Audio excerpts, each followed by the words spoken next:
In Delhi, we've been reporting about a case where a group of men brawled outside a pub, causing serious injuries to some of the people involved there. Now, a Delhi court has rejected the anticipatory bail plea of two men who are believed to have initiated that assault. Parth Wadia is one of them. He's considered absconding as he was not present in court when the order was pronounced.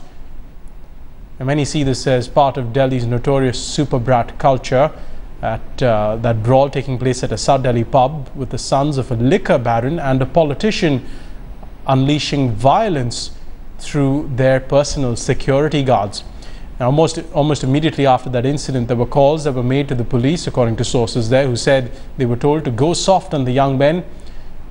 The incident has been caught on CCTV camera, and the footage was used as evidence to deny the two men bail. The main accused in the case has reportedly frequently flouted the law. In fact, this video on your right was shot in December 2013. You can see Parth Wadia speeding on the Agra highway at nearly 300 kilometers an hour. He, of course, owns a supercar which allowed him to pick up that speed, and you can see him literally zipping by cars. Many of those cars travel at well over 150 kilometers per hour on that highway, and he is leaving them behind. It gives you some indication of just how fast he was driving, certainly over the speed limit. Jaskirat Singh Bawa joins us now for more on this story. Jaskirat, two of the key accused in this case have not been given anticipatory bail, and one of them may even be declared absconding. Well, that's correct. In fact, the remaining two who have not been given the anticipatory bail relief have also been considered absconding, because surprisingly, while they were there available in the first half of the day during the arguments and even answering some direct questions from the judge, they were not present when the order was taking place, when the order was given at about 1 p.m. They were nowhere in the court premises. Even we were around, so they may have obviously left way before the order was supposed to be passed. So they were marked absent as per the court register, which basically implies that they're considered absconding right now. The police are on the lookout. They'll of course be heading towards, of course, the residences. There are other known locations where they could possibly be at. We spoke with the lawyers, the legal team of Parth Wadia, and they said that they will not be issuing any surrender for now. They will not have the client surrender. In fact, they will be approaching the High Court against the order of this trial court at Pachala House today, which rejected the anticipatory bail. You know, Jaskirat, we also have this video clip that surfaced of Parth Wadia driving his supercar, and we're going to try and play it up for viewers in just a moment. But there's this video of him driving his supercar down the Agra Expressway. It's a brand new highway, just a couple of years old, and you know it's known for its high speeds anyway. But when you're talking about him leaving behind cars, he must have been going at quite a speed there, and certainly well above the speed limit. Well, I can talk about his body language and behavior in court, which may reflect upon or which may give a few hints. He was accompanied by a few of his other bodyguards who were not under arrest or who were not involved in the case. There were at least half a dozen bodyguards initially in the court premises around Parth Wadia. At the same time, during the hearing itself, the judge asked him about his education, about his age.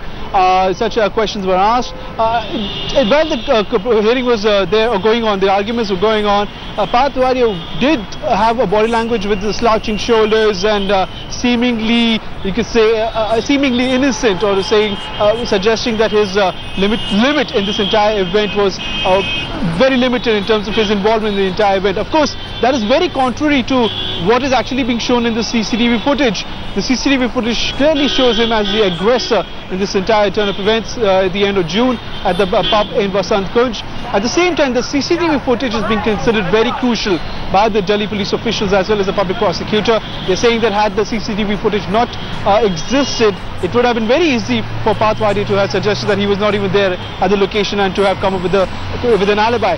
Now, the CCTV footage, along with the custodial interrogation, which may seem imminent right now after his arrest, will be something that the Delhi police will use to its advantage when this particular case reaches the trial stage. Jaskirat, stay with us. Shiv Arur also joins us for more on the story. You know, Shiv, Jaskirat was talking about his body language over there, seemingly disconnected from proceedings, slouched over. When we look at this video on the right of the viewer's screens, where we see that car going at nearly 300 kilometers per hour, well over the speed limit, that's one crime right there. The second crime, of course, using his mobile phone at the time, endangering not just his own life, but God knows how many people on that highway. Absolutely correct, Pierre. Completely reckless behavior by this particular individual. These are videos that he's posted very proudly. He's obviously very proud of them. They're on his private YouTube channel. He's posted these links on Twitter. There are photographs of this kind of behavior all across social media by him and his friends. And Headlines Today has gained access to some of these now. They paint a pretty clear picture of the kind of lifestyle that these individuals were, were used to. Paarth Wadia especially, given the brash manner, the brash behavior that those CCTV images have really captured. Everything else that we've been able to dig up about him and his friends, really fits in with the image of a super brat in Delhi, highly inclined towards, aggressive reactions, the so-called dadagiri image that we're so used to here that makes Delhi a really, really rough city to live in. All of that completely embodied in this kind of behavior, a complete, love for the good life, super fast cars. In this particular instance, in those images, he's driving a brand new Bentley GT down that particular highway, the Agra highway, way above the permissible speed limit. It appears, it's not confirmed, but it appears that he's shooting that video himself. So that's actually two crimes right there, speed as well as using that phone. And this is something that he proudly, posted onto the internet himself, which obviously gives you a sense about the impunity. When he arrived on the 1st of July at the KR pub in South Delhi, Pierre, he arrived in a similar a convoy of vehicles, all of them supercars, with a posse of security, personal security officers, all of them armed. Many of those weapons were actually wielded during that ugly face-off that has been captured so clearly and so terrifyingly on CCTV camera, that's allowed, the police actually to proceed with the investigation in more or less an accurate sort of manner. So with his imminent arrest, with Parth Wadia's imminent arrest, his shoulders may have been slouching, he may have been looking a little subdued in court, but hopefully this will mean justice catching up with him, because we've been hearing reports, unconfirmed reports about efforts being made to influence the police to go slow on this case, to try and twist things around. These aren't just these people are far from Aam Aadmis. They're the typical affluent of Delhi. There's an impunity for violence, an impunity for dadagiri, that sort of thing. The people you hear about from time to time involved in extremely violent brawls, of the same sort of category that Manu Sharma and others who've been involved in much more violent brawls, are probably part of. So it's perhaps a miracle that this particular incident, this particular face-off didn't end, in real blood being spilt and people losing their lives, because what we've heard from investigators and the police is that knives were used. Many of the people involved, had personal weapons.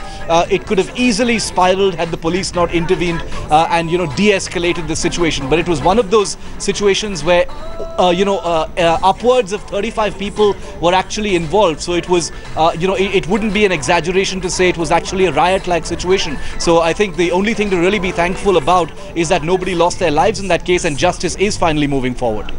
Shiv, as we watch those visuals of him driving that Bentley GT, it's an immensely powerful car, a top speed of 330 kilometers per hour, which means he was really pushing the limits on what that machine can do. And that's really, symbolic of this whole case, isn't it? It's about this young man who wants to push the limits on everything, and the judge perhaps taking that into account and saying, look, we can't give you bail because we believe at some point you have to face the consequences of your action. Absolutely.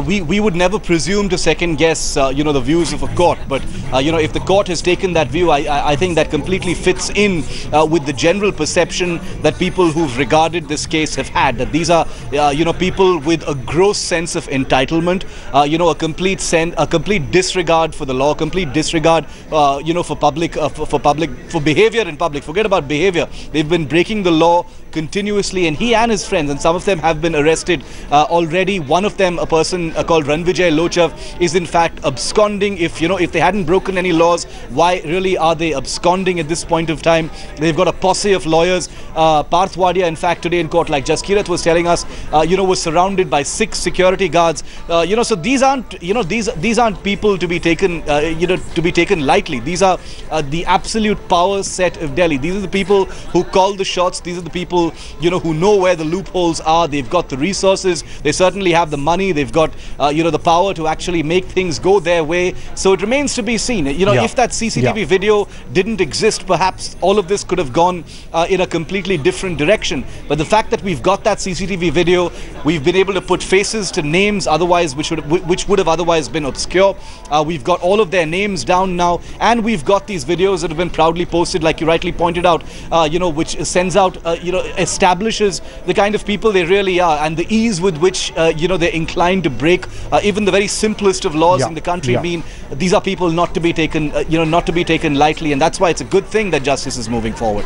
Shiv, Jaskirat, many thanks for joining us on this story.